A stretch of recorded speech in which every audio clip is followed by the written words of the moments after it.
Salut, salut, c'est Willy Mix DJ. Bienvenue sur Facecam, l'émission qui prend le pouvoir.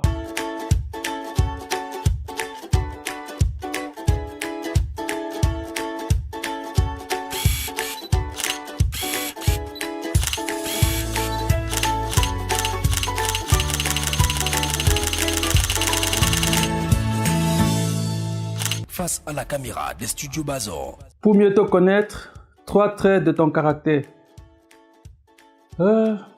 En fait, je suis de nature timide, exigeant et très persévérant. Face à la caméra des studios Bazor. C'est quoi ta définition du bonheur? En fait, pour moi, le bonheur, c'est que je dois être capable de faire tout ce que je veux, quand je veux, et bien sûr avec le soutien des gens qui me sont chers. Face à la caméra des studios Bazor. Ce que tu n'aimes pas qu'on dise de toi. Bon, en fait, je n'aime pas qu'on dise de moi ce que je ne suis pas. Je vais m'expliquer. Par exemple, je n'aimerais pas qu'on dise du genre Willy Mix est un garçon trop vantard, Willy Mix est un gars qui n'est pas joignable, Willy c'est un gars qui ne salue pas des gens. Si je ne me reconnais pas là-dedans, honnêtement, moi ça m'énerve. Parce que j'aime bien qu'on me qualifie pour celui que je suis. Face à la caméra des studios Bazor. La meilleure invention de l'humanité selon toi. Ouais. La meilleure invention de l'humanité selon moi. Chacun peut avoir sa pensée de l'invention, mais selon moi, la meilleure invention jusqu'à ce jour, c'est Internet. Je m'explique. Parce qu'aujourd'hui, avec Internet, on peut tout faire. Même étant chez soi, tu peux ouvrir un magasin en ligne, tu peux mixer à distance pour un autre pays. Déjà, je l'ai fait plusieurs fois depuis le confinement. J'ai dû mixer chez moi, comme vous le voyez là. Et j'étais en ligne et puis les gens dansaient aux États-Unis, les gens dansaient au Canada. Un anniversaire, je l'ai mixé en ligne grâce à Internet. Donc avec Internet, on peut faire beaucoup de choses, on peut se former. On peut même devenir DJ sans passer par la Willy Mix Academy, rien qu'avec Internet. C'est pourquoi, selon moi, l'Internet est la meilleure invention. Aujourd'hui, on téléphone avec Internet, on n'a pas besoin d'aller dans une cabine. Face à la caméra des studios Bazor. Que sais-tu faire que peu de gens peuvent faire? Je sais faire beaucoup de choses, mais je ne sais pas si peu de gens peuvent le faire. Mais je dirais ce que je sais faire. Et puis, chacun va s'identifier s'il peut le faire ou pas. Ce que je sais faire, c'est que je sais mixer. Je suis DJ. Je suis graphiste. Je suis un monteur, un très grand monteur vidéo. Pour ceux qui m'ont connu en 2003-2004, c'est moi qui faisais la plupart de tous les montages des mariages en Belgique. Les gens filmaient, on ramenait chez moi, c'est moi qui faisais le montage. Je suis calé en électronique de pointe, électronique médicale. Je suis calé dessus. Je suis organisateur d'événements. Donc, je connais bien ce qu'il faut pour la réussite d'un événement. Je suis un comptable. Parce que j'ai une licence en comptabilité obtenue à l'université de Tchang.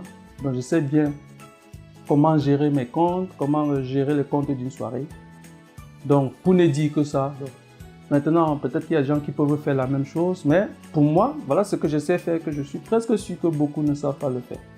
En quelques mots, je suis autodidacte. Face à la caméra des studios Bazor. Quelle partie de ton corps préfères-tu? C'est une bonne question. Bon, je dirais la partie de mon corps que je préfère, ce sont mes doigts. Et aussi mes yeux, mais quand je pose. Vous pouvez regarder mes photos et vous regardez mes yeux. Bon, ne regardez pas beaucoup mes doigts. C'est vrai qu'on dit que c'est un peu efféminé, mais bon, ça va. Face à la caméra des studios Bazor. Tu vendrais ton âme au diable pour... je vendrai mon âme au diable pour... Bon, vendre son âme au diable, c'est un peu trop dire, mais je mettrai tout ce qui est à mon pouvoir pour sauver ma personnalité. Pour que mon nom n'ait d'aucune souffrance dans la bouche de mes amis ou dans la bouche de mes fans. Donc, je suis quand même très carré en ce qui concerne ma personnalité. Je n'aime pas voir mon nom n'importe comment et n'importe où. Pour ceux qui savent, je ne blague pas avec mon nom, honnêtement. Donc je serai prêt à faire tout ce qu'il faut, tout ce que je peux mettre en route pour tous ceux qui vont vouloir s'amuser avec mon nom. Je pense que vous avez déjà vu mon comportement peut-être sur Internet quand on veut s'attaquer à moi. C'est parce que je suis un peu ce style de garçon qui fait attention à son image. Face à la caméra des studios Bazor. Ta dernière folie. Oui, ta dernière folie. J'ai fait quand même pas mal de folies, hein, des vraies folies. Mais je pense que la dernière, selon moi, sauf horreur de ma part, c'est le jour où j'ai fait un aller-retour pour les États-Unis. Pour ceux qui connaissent où se trouvent les États-Unis, avec les décalages horaires, j'ai dû faire un aller-retour. Pourquoi? Parce que j'avais une formation professionnelle toute la semaine et c'était une formation très importante pour moi aussi, pour ma carrière professionnelle dans le milieu médical. Et j'avais une soirée aussi, la Fashion Night aux États-Unis qui devait avoir lieu samedi. Alors, ma formation professionnelle devait avoir lieu jusqu'à vendredi. Alors, c'est vendredi que j'ai pris le vol pour aller aux États-Unis, pour animer samedi. Et très tôt le matin, j'étais déjà dans le vol parce que lundi, 8 h, je devais être en Belgique pour continuer ma formation. Donc pour moi, ça c'est quand même une folie. Pour moi, c'est une très grosse folie d'ailleurs. Il y en a plein, mais pour moi, ça c'est la dernière. Face à la caméra des studios Bazor. Il y a un rêve que tu fais souvent et que tu as vraiment envie qu'il se réalise. Si oui, lequel? Bon, mon rêve, quand même, que j'aimerais quand même qu'il se réalise, c'est de pouvoir un jour, parce que je suis déjà un garçon très passionné du DJ, comme tous le remarquent. Je le fais le DJ plus par passion, hein, c'est pas pour de l'argent, c'est parce que c'est quelque chose que j'adore. Donc mon premier rêve a été un jour de créer l'académie, et c'est la Willy Mix Academy. Mais mon deuxième rêve, qui je trouve que ça sera peut-être le dernier, je pense, c'est de pouvoir créer un gros challenge des DJ. Un gros challenge des DJ où il y aura des gros lots à gagner, un peu de challenge comme celui de Red Bull, mais plus pour l'Afrique. Pas pour le Cameroun, mais pour l'Afrique. Un challenge pour les DJ. Des DJ qui peuvent faire de bonnes démonstrations, parce qu'un DJ fort en démonstration n'est pas nécessairement un DJ qui peut gérer un public. Mais ce fait de montrer que tu maîtrises ton appareil, tu maîtrises ton sujet, pour moi, c'est quelque chose que j'aimerais un jour organiser pour l'Afrique et de pouvoir primer les meilleurs. Donc ça, c'est un rêve que j'aimerais bien que ça se réalise. Face à la caméra des studios Bazor. Ton meilleur souvenir professionnel. Mon meilleur souvenir professionnel, vu qu'on est dans le cadre du DJ, parce que j'ai plusieurs activités professionnelles, je donnerai mon meilleur souvenir dans le cadre du DJ. Donc mon meilleur souvenir professionnel c'était en 2010 en Allemagne. Au challenge camerounais, le concert de Lady Ponce, où j'étais le DJ principal du challenge, aussi avec d'autres collègues, Willy Mix, il y avait Willy Mix, DJ François, il y avait Nako, qui était aussi DJ à l'époque. Donc pour moi, mon meilleur souvenir professionnel date de 2010, en 2010, en Allemagne au challenge camerounais, parce que ce qui se passait là ne s'explique pas jusqu'aujourd'hui en Allemagne. Et ce jour-là, c'était moi le DJ, comme je vous l'ai dit, avec d'autres collègues. Mais lorsque moi j'ai pris les platines, lorsque j'ai mixé ce jour en Allemagne, et pour info, l'Allemagne c'était mon premier pays en dehors de la Belgique, parce que j'ai été célèbre en Belgique, mais pas hors de la Belgique. Alors, je me suis retrouvé en Allemagne pour animer le challenge. Et moi, je savais que j'étais connu qu'en Belgique. Et j'arrive en Allemagne, lorsque c'était mon tour pour mixer, je me suis rendu compte, quand je mixais, il y avait de la foule, il y avait de l'effervescence, quand j'ai pris les platines. Et c'est ce jour-là, j'ai compris que je n'étais pas connu qu'en Belgique, j'étais aussi connu en Allemagne.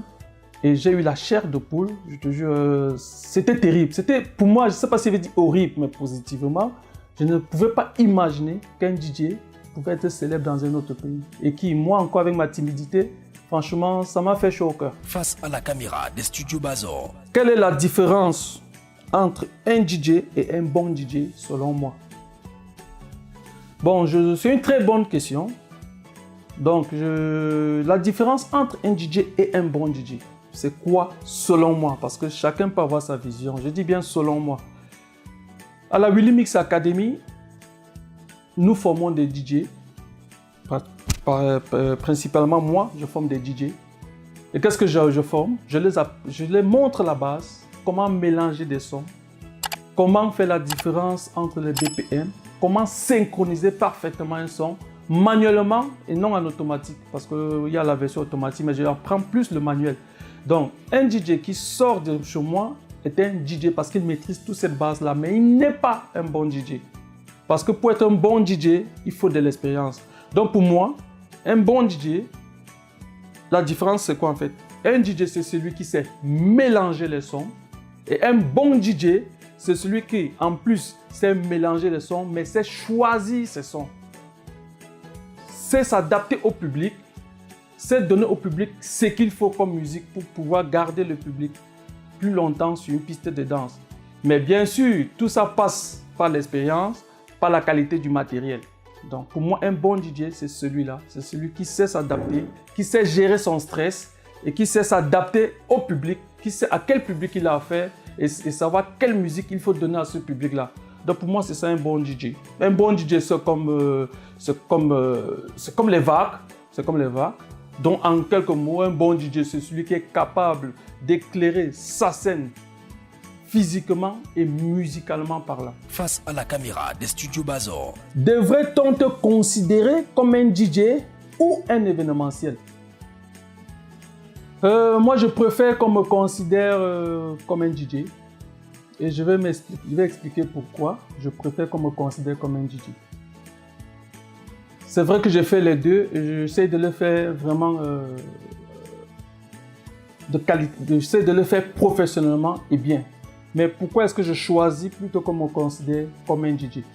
Je préfère qu'on me considère comme un DJ parce que quel qu'en soit ce que je vais faire aujourd'hui, même si je suis organisateur d'événements, c'est parce que j'ai été DJ, c'est parce que je suis DJ que je peux organiser aussi des soirées parce que en allant dans plusieurs soirées, je vois des lacunes. Et en organisant un événement, je sais ce que je dois corriger dans la soirée que j'organise. Et étant DJ aussi, ça m'ouvre plus de portes qu'un organisateur d'événements. Parce qu'en tant que DJ, je côtoie beaucoup d'artistes. J'ai la facilité de voyager pour aller animer dans plusieurs pays et de découvrir aussi la culture musicale de ce pays-là. Donc c'est pour ça que je préfère être considéré comme un DJ. Parce qu'en tant que promoteur, je ne voyagerai pas facilement. Mais en tant que DJ, ça permet que je garde ma culture musicale. Et c'est pour ça, c'est rien que pour ça que je préfère être considéré comme un DJ. Face à la caméra des studios Bazor. Un mot sur le showbiz dans la diaspora. Oui, ça aussi c'est une bonne question. Un mot dans le showbiz dans la diaspora. Donc selon moi, je le dis encore selon moi, bon, d'autres peuvent avoir aussi leur propre avis ou leur idée. Mais selon moi, le showbiz dans la diaspora est un peu dispersé. Oui, le showbiz est quand même dispersé dans la diaspora. Le showbiz dans la diaspora manque beaucoup d'innovation. Et en troisième point, le showbiz dans la diaspora est plein de rancune. Je vais essayer de développer chaque point. Pourquoi est-ce que je dis que le showbiz dans la diaspora est un peu dispersé? C'est dispersé parce que du jour au lendemain, on voit qu'il y a une soirée. Par exemple, le 9 avril. Le même 9 avril, on voit qu'il y a encore une deuxième soirée dans la même ville. Déjà, la Belgique, elle est très petite. Le même 9 avril, il y a la soirée partout, Namur, Charleroi, le même jour. On ne peut pas se partager tous. On n'est pas déjà très nombreux. Et chaque promoteur qui organise un événement, je pense que c'est au moins pour récupérer au moins son argent ou bien pour se faire du bénéfice. Donc, voilà pourquoi je dis que le showbiz est un peu dispersé. Parce que chacun se lève, ça sort dans tous les sens. Et pendant ce temps, le public aussi est partagé. Ils ne savent pas s'ils doivent aller à gauche ou s'ils doivent aller à droite. C'est pour ça que je dis que le showbiz dans la diaspora est dispersé. Et on remarque la même chose aussi dans d'autres pays, pas seulement en Belgique. Même en France, il y a un événement en France, à gauche, à droite. Bon, pour moi, c'est pour ça que je dis que le showbiz est dispersé. Bon, maintenant, quand je parle de manque d'innovation, pourquoi est-ce que je parle de manque d'innovation? C'est parce que lorsque un promoteur décide de créer un concept, au lieu que d'autres promoteurs essaient de faire tourner leur ménage pour pouvoir aussi créer d'autres concepts, certains promoteurs essaient plutôt de copier, de faire exactement la même chose que leur collègue vient de faire. Donc c'est pour ça que je dis que c'est un manque d'innovation. Copier, c'est bien parce qu'on ne copie en général que ce qui est bien, mais il faut bien copier et apporter un plus. Aujourd'hui, nous voyons tous, même dans la musique, on ne crée plus rien, mais chacun essaie plutôt d'améliorer ce qui existait déjà. C'est pour ça que je dis que le showbiz dans la diaspora, en quelque sorte, manque d'innovation. Et si aujourd'hui j'organise une soirée, la Willy Mix Academy, comme vous voyez avec tous ces jeunes-là, et que quelqu'un aimerait aussi faire la même chose, c'est bien. Ça, pour moi, ça me fait plaisir parce que ça prouve que ce que j'ai fait, on a vu et on reconnaît.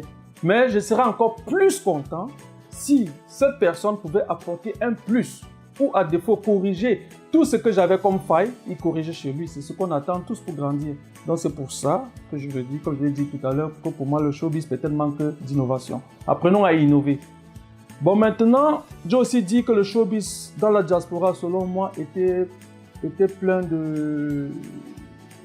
quand même plein de rancune.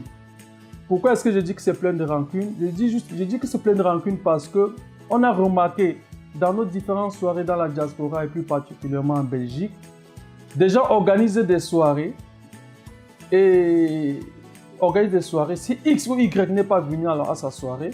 Ça veut dire que lorsque celui-là organisera sa soirée, nous on ne viendra pas. Et puis ça commence à créer une sorte de clan. On n'a pas besoin d'être rancunier quand on est dans le showbiz. Parce que, je m'explique, c'est selon moi. Quand on organise un événement, tu ne dois pas organiser un événement en comptant sur ton collègue promoteur. Donc ton collègue promoteur, il est comme toi. Donc il peut venir te donner un coup de main comme promoteur, mais il n'est pas client. Et tu ne dois pas le considérer comme un client. S'il veut se prendre comme client, tant mieux pour toi. Mais il est là pour te soutenir si possible, moralement, physiquement, ou dans la promotion, je ne sais pas quoi. Mais ce n'est pas parce qu'il n'est pas venu dans ta soirée que tu dois le porter dans. Parce que quand on regarde aujourd'hui, allons en termes de pourcentage ou de probabilité, nous avons 10 promoteurs ou 20 promoteurs dans la diaspora. Peut-être en Belgique, on a 20 promoteurs, mais sur les 20, on n'a que 20 promoteurs. Mais entre-temps, on a 20% qui sont promoteurs et les 80% ne sont pas des promoteurs.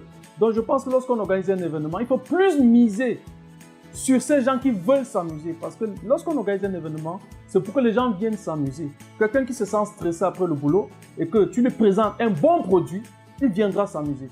Tu présentes un bon produit correct, bien expliqué, il viendra s'amuser.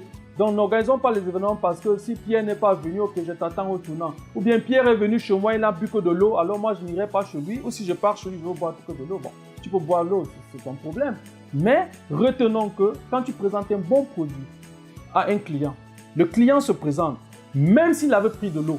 Et que ce que tu dois réfléchir, c'est, il prend de l'eau, okay, comment je peux faire pour que ce client ait soif? Parce que s'il a soif, il ne prendra pas que de l'eau. S'il y a de l'ambiance, ne vous étonnez pas, il ne va pas prendre de l'eau. Il ne prendra pas que de l'eau, il va aller plus. Donc, qu'est-ce que je peux faire pour que tous ceux qui se retrouvent dans la salle soient dans la folie, soient dans l'euphorie de l'ambiance? Là, ils vont consommer. Je prends encore mon exemple. J'ai organisé la Willy Mix Academy. Il y a le critérium que j'organise avec mon collègue DJ François. En général, nous ne connaissons même pas ceux qui viennent. Il y a Flavor que j'ai organisé la dernière fois. Je ne connais même pas ceux qui étaient à cette soirée. Vous avez vu la salle, on avait presque 1500 à 2000 personnes, mais je ne les connais pas. C'est pourquoi je les ai présenté un bon produit. Ils sont venus. Je me suis arrangé pour avoir des DJ compétents, pour avoir les sons de qualité, pour avoir des lumières professionnelles, pour avoir les écrans géants. Tout ça contribue pour donner envie à un public de consommer. Donc pour moi, un organisateur, quand il organise son événement, tout ce qui t'intéresse, c'est de dire qu'est-ce que je peux faire pour que ce public-là soit satisfait et revienne encore prochainement. Tu mets le paquet, tu mets les DJ qu'il faut, tu mets le son qu'il faut. Personne ne va boire de l'eau. Ça, ne vous inquiétez pas. Pas espérant, je vous l'ai dit, il ne va pas boire de l'eau. En général, on boit de l'eau parce qu'on teste encore l'événement. On boit, on voit si ça va marcher, si ça va donner. Mais quand ça donne, il ne va plus boire de l'eau. Donc, pour moi, en gros, c'est ça. Face à la caméra des studios Bazor. Quel est ton style de musique préféré?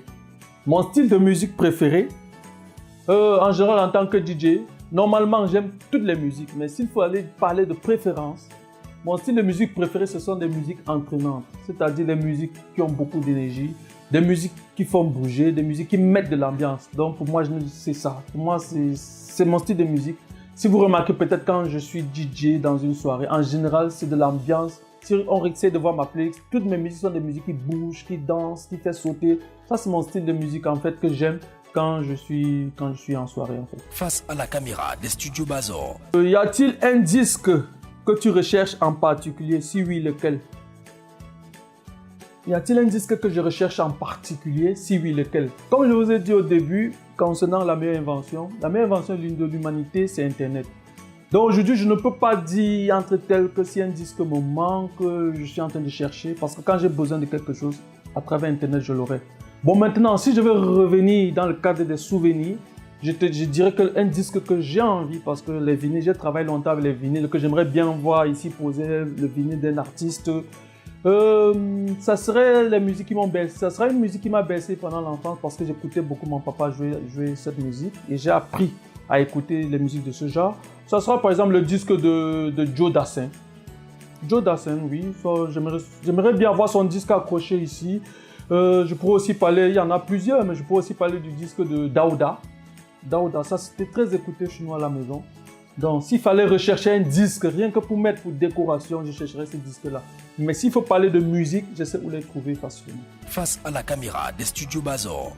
En soirée, tu joues sur quel support et pourquoi?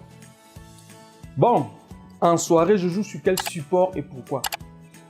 Avant de vous dire sur quel support je joue et pourquoi, n'allons pas loin. Hein. Nous sommes devant Facecam et puis vous voyez, voilà le support sur lequel j'utilise sur toutes mes soirées. Et en plus de ça, un ordinateur.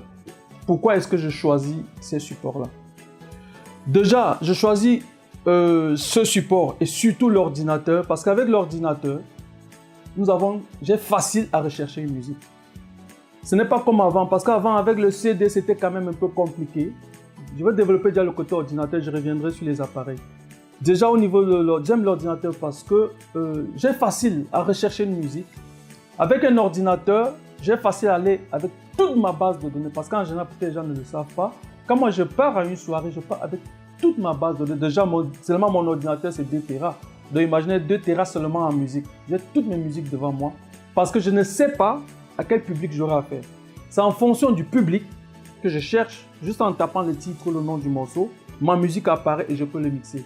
Donc en termes de recherche, c'est pour ça que j'utilise beaucoup le support informatique que je dirais l'ordinateur. Et puis autre chose aussi, c'est en termes de rapidité, parce que parfois, selon le type d'événement, je prendrais par exemple un événement des vétérans rétro. Déjà, généralement, ceux qui font dans le rétro aiment bien écouter leur musique, prendre du temps, là ça va. Mais si tu retrouves dans une soirée où il y a des jeunes, où il y a des étudiants, ils aiment en général que tu joues des musiques rapidement.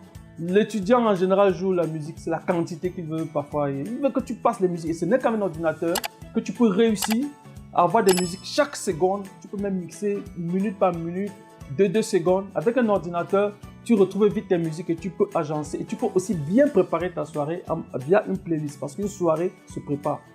Donc c'est pour ça qu'avec un ordinateur, je préfère travailler avec un ordinateur, comme tout le monde le fait aujourd'hui d'ailleurs. C'est très important. Et lorsqu'il faut remixer aussi, faire des créativités, créer en temps réel devant tout le monde, avec un ordinateur, c'est plus efficace. Bon, si je reviens au niveau matériel, que je dirais peut-être hardware, c'est pourquoi est-ce que je choisis par exemple ce style de matériel? C'est parce que je pense que le matériel aussi, il ne suffit pas seulement de dire tu vas jouer de la musique, il faut jouer de la bonne musique. On ne peut qu'écouter une bonne musique si ça passe à travers des appareils de qualité, des appareils fiables, des appareils dont tu maîtrises bien l'architecture technique. Donc, c'est pour ça que même au niveau des appareils, il faut quelque chose de correct. Parfois, on croit que c'est pour l'avantagisme, mais je vous dirais non. Quand vous voyez un ministre aujourd'hui, il roulait, peut-être qu'il n'était pas ministre, il roulait avec une Citroën. Bon, c'est pas pour faire de la publicité, mais lorsqu'il devient quelqu'un de correct, il a un peu d'argent, je sais pas quoi, pour sa sécurité, pour sa stabilité, prendra quelque chose de costaud, d'efficace, de résistant, quelque chose qui ne peut pas le trahir. Un appareil de qualité comme ça ne va pas me trahir en soirée, parce que je sais, c'est fiable, c'est sécurisé. Donc, je travaille beaucoup plus avec des appareils professionnels et un ordinateur. Donc, c'est pour un peu justifier pourquoi je travaille sur ces supports-là. Face à la caméra des studios Bazor. Ton titre de survie pour sauver un dance floor en perdition. Okay, mon titre de survie pour sauver une dance floor en perdition. Ça aussi, c'est une très bonne question que j'ai souvent beaucoup essayé d'orienter aussi les étudiants de l'académie concernant les titres de survie. Bon, ça peut avoir plusieurs sens. Hein. Ça peut être avant la soirée, ça peut être quand un DJ est passé après toi et qu'il n'a pas assuré et que toi tu viens. Bon, les titres de survie, pour moi, Je ne pourrais pas vous dire qu'il y a un titre de survie. Parce que le titre de survie s'adapte au type d'événement. Parce qu'aujourd'hui, tu animes une soirée de jeunes, demain, tu animes une soirée de vétérans, demain, tu animes une soirée salsa. Donc, le titre de survie, en fait, selon chaque type d'événement. Et surtout, important, c'est de savoir quel public on a devant soi.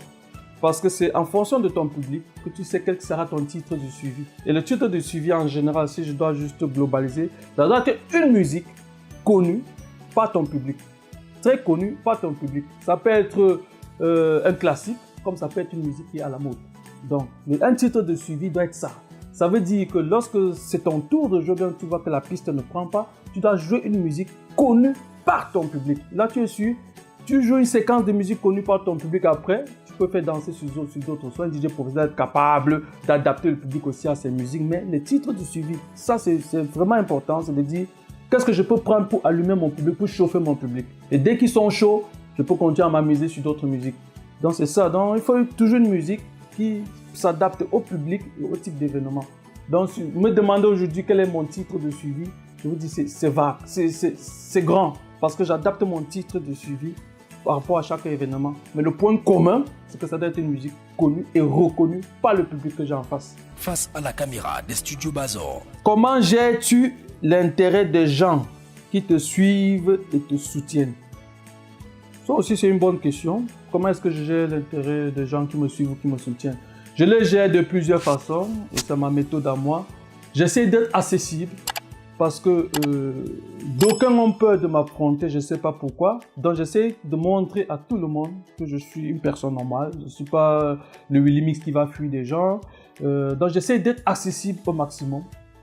Il y a eu des gens qui m'ont contacté pour me dire que Willy, avec ton niveau aujourd'hui, tu as besoin d'un manager, tu ne dois plus t'adresser à n'importe qui. Ça, j'ai refusé. J'ai dit non, je préfère savoir qui j'ai en face, discuter avec cette personne et essayer de trouver un compromis. Parce qu'un manager ne trouvera pas nécessairement un compromis. Parfois, quand je discute avec toi, selon ce que tu exprimes pour ta soirée ou ton style de soirée en fonction de mes questions, il y a moyen de s'arranger, de trouver un entendant. C'est comme ça que moi je prends pour essayer de garder l'équilibre entre ceux qui me soutiennent, ceux qui me suivent. Et maintenant, ceux qui sont très loin, qui ne sont pas nécessairement des organisateurs d'événements, j'essaie de mettre en permanence des mix en ligne pour les permettre de voir ce qui se passe. Et même quand je voyage, j'essaie toujours de faire des photos, j'essaie de montrer ce que je fais. En fait, ce n'est pas pour me vanter, c'est plus pour tenir mes fans ou tous ceux qui me suivent. Qu'est-ce que je fais, où est-ce que je suis en ce moment. Donc, c'est comme ça que j'essaie de le faire, parfois à travers des mix. J'essaie de les garder près de moi aussi. Face à la caméra des studios Bazor. Pourquoi es-tu une sorte de super-héros pour les DJ camerounais d'Europe? Ça, c'est aussi une très bonne question. Pourquoi est-ce que je suis un super-héros pour les DJ camerounais de la diaspora?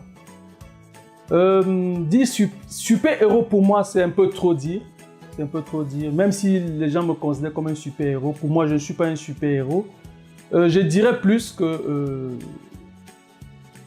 tous ces autres DJ de la diaspora, tous, sont des collègues que je respecte et qui me respectent aussi. Donc, je dirais qu'il y a plus un respect mutuel entre ces DJ et moi et non que je suis un super-héros. Je pense qu'il y a plus un respect mutuel parce qu'ils respectent ce que je fais. Ils respectent mon savoir-faire, tout comme je respecte aussi leur savoir-faire. Face à la caméra des studios Bazor. Quel pays ou continent t'a marqué dans le monde du DJ et pourquoi? Bon, je dirais que le pays, j'ai fait plusieurs pays, j'ai fait plusieurs pays dans le monde du DJ, mais le pays qui m'a le plus marqué, je parle en termes de pays, le pays qui m'a le plus marqué, c'est l'Allemagne.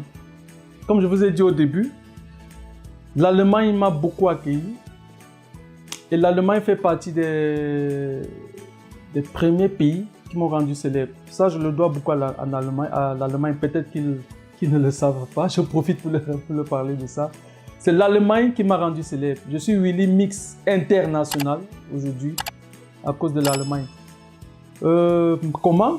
Parce que l'Allemagne, à un moment donné, en commençant par le challenge dont je vous ai parlé, ils m'ont fait confiance. Ils m'ont donné l'occasion de m'exprimer devant presque 3000, 4000 personnes. Et ils m'ont donné plusieurs contrats. Ça a permis de montrer au monde entier ce que je savais faire.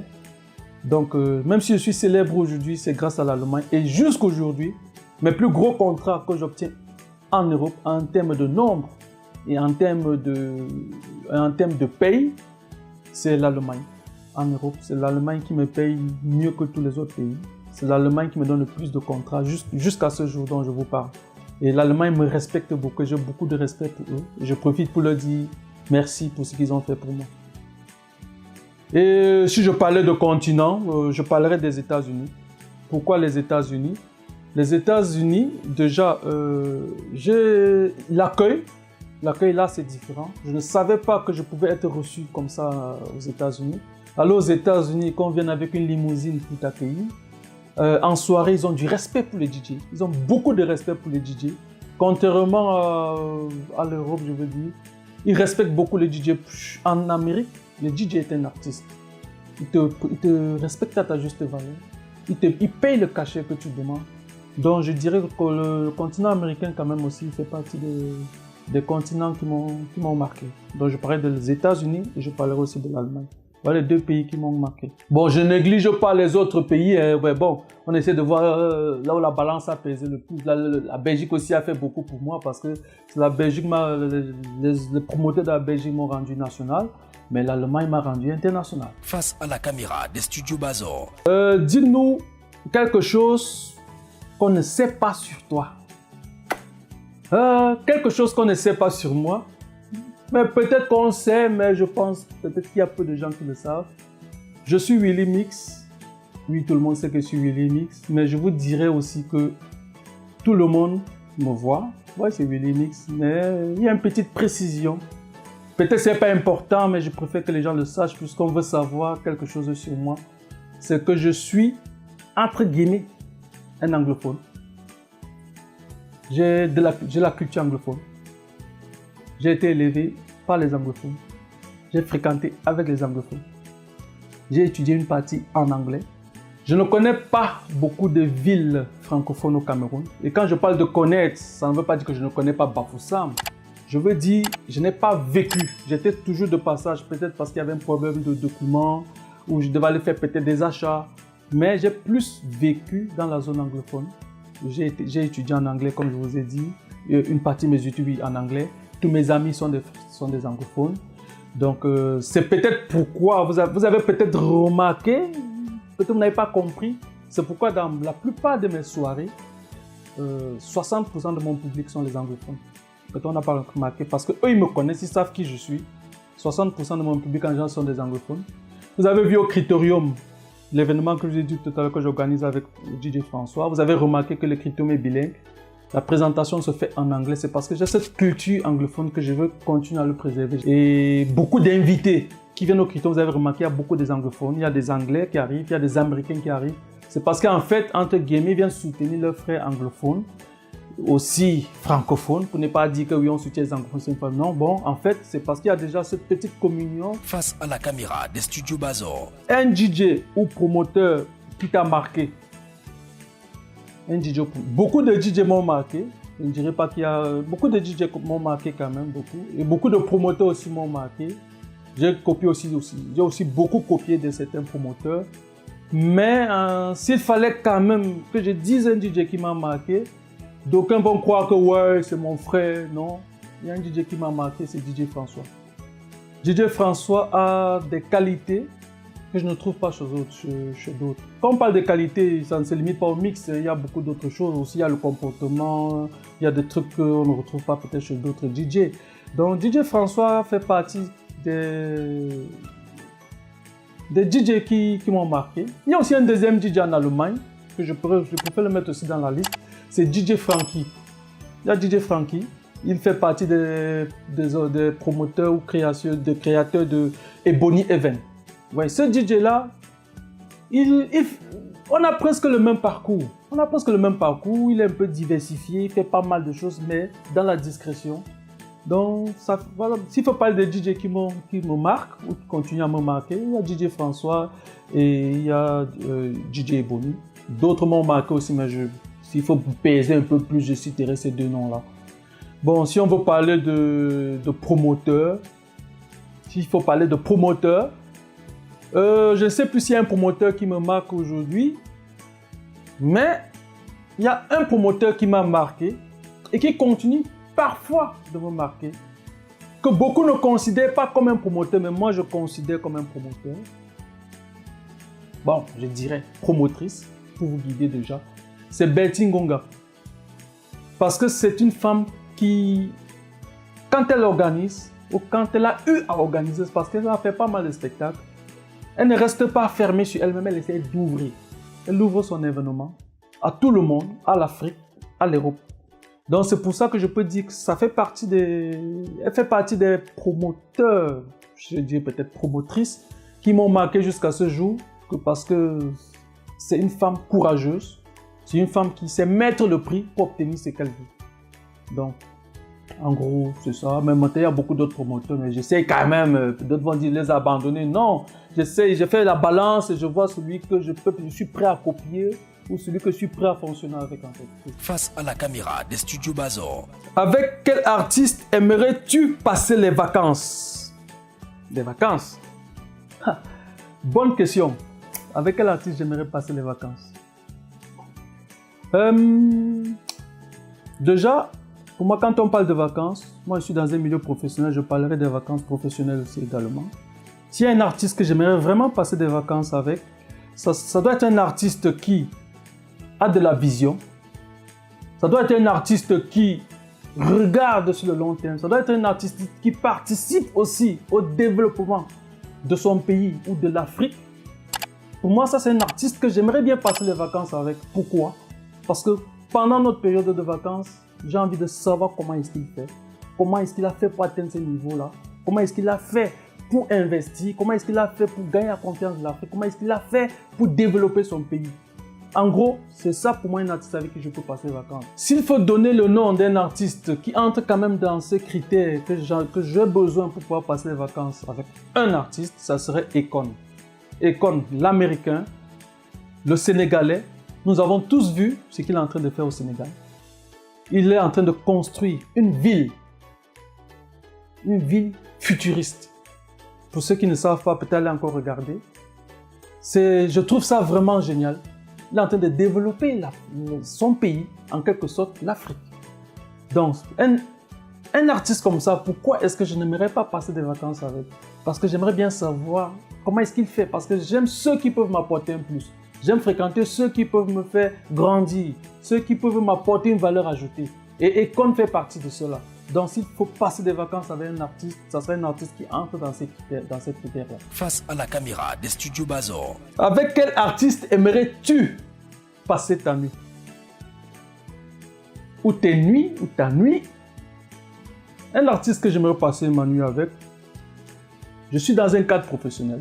Donc même si je dois passer une nuit, ça doit être une nuit professionnelle. C'est-à-dire, passer une nuit ne veut pas toujours dire au lit, parce qu'on se connaît. Passer une nuit, ça veut dire qu'on peut être pendant les vacances, comme j'ai dit, avec Akon. Et après, on décide d'aller prendre un verre en boîte de nuit.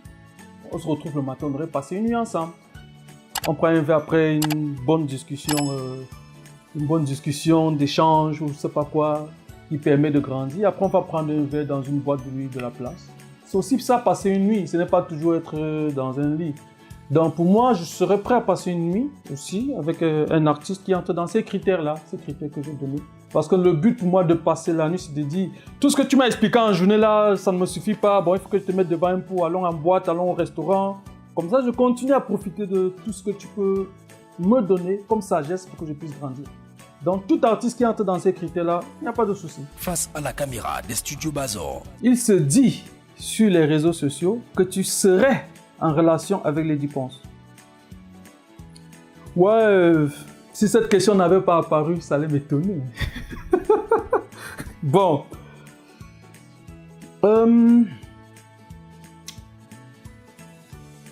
C'est vrai, c'est faux. C'est vrai que ça trotte dans la tête des gens. Bon, restons honnêtes et restons professionnels. Je ne suis pas en relation avec Lady Ponce. Pour ceux qui ne le savent pas, Lady Ponce est une amie, une très grande amie. Je vous ai parlé par exemple du challenge 2010 en Allemagne. Lady Ponce, en fait, pourquoi est-ce que Lady Ponce et moi deviennent amis? Lady Ponce, là, elle avait joué la musique Le Ventre, le Bas-Ventre. Ça fait carton au Cameroun. J'ai beaucoup aimé cette musique-là. Et j'ai fait des mix et des remix et des remix parce que j'aimais la musique, pas parce que j'aimais l'artiste. J'aimais la musique. J'ai fait plusieurs remix que j'ai mis en ligne.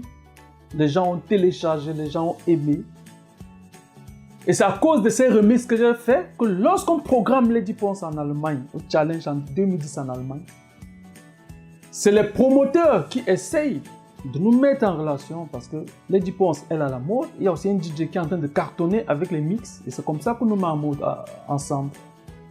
Je retrouve Lady Ponce là au restaurant où on devait manger. Lady Ponce était là. Je viens, je salue Lady Ponce.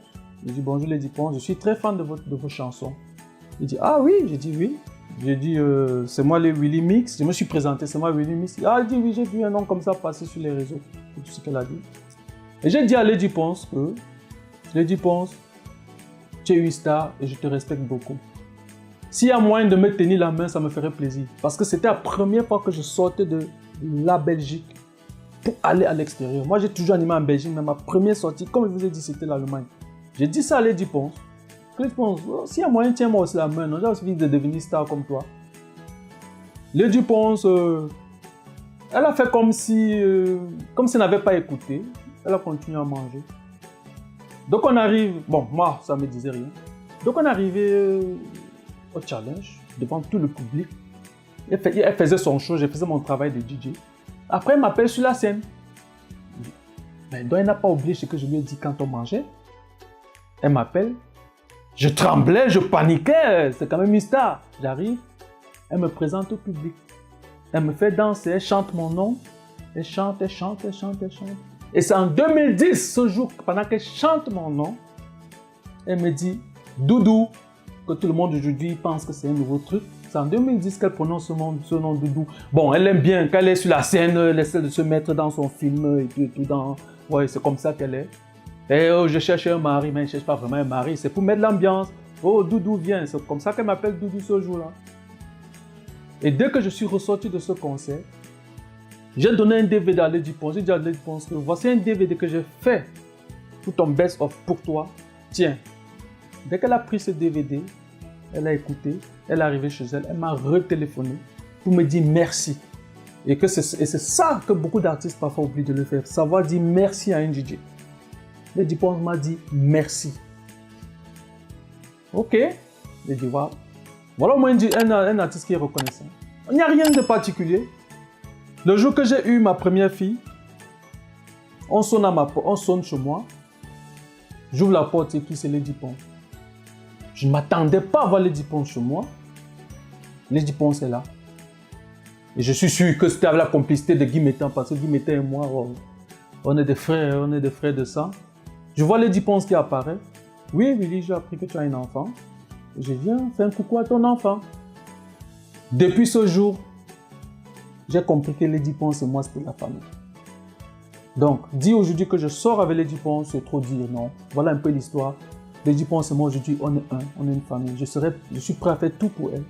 Parce qu'elle m'a montré qu'en dehors d'être artiste, en dehors d'être star, il y a aussi ce côté humain, ce côté social qu'on peut préserver. Donc, en gros, c'est tout. Il n'y a pas, je sors pas avec Lady Ponce.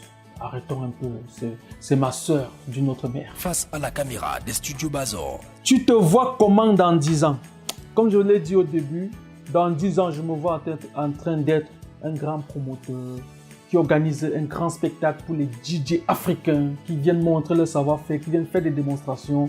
Je me vois dans 10 ans un grand promoteur qui organise des soirées au Stade Roi-Baudouin, qui organise des soirées à Forêt Nationale.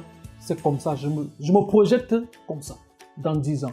Maintenant, j'espère que Dieu sera là pour me venir en aide, pour que je puisse atteindre mes objectifs. Face à la caméra des studios Bazor. Enfant, ce que tu rêvais d'être. Oui, c'est vrai, comme tout le monde, on a des rêves d'enfance, qui aujourd'hui n'est même pas exactement ce que j'avais souhaité. Déjà, mon papa, pour ceux qui le connaissent, il était douanier parce qu'il est retraité aujourd'hui. Mon papa, il était douanier.